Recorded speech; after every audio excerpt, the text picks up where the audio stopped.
ချင်းများပြန်ငါရင်တွေကပြေးထွက်သွားချစ်သူပေးတဲ့အဆွေးများလွှမ်းချောက်သွားတဲ့နှင်းစီများချစ်သူလေးရဲ့ဝေး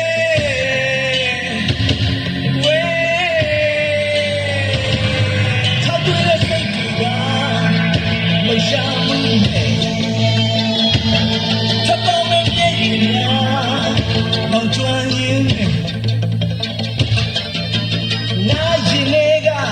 ဝေလွင်သွားလေးလံလုံးနဲ့စိတ်တစား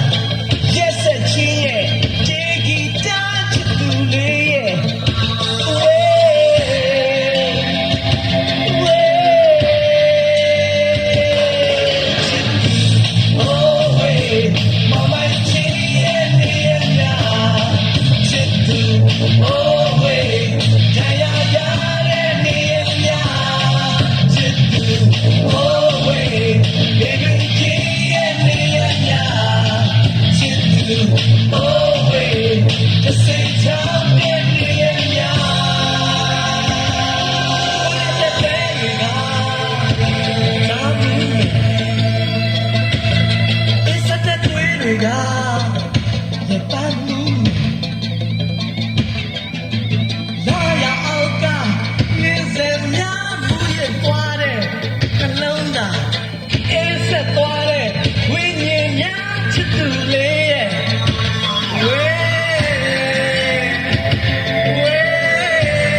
ငါလည်းကလွတ်ကြပါ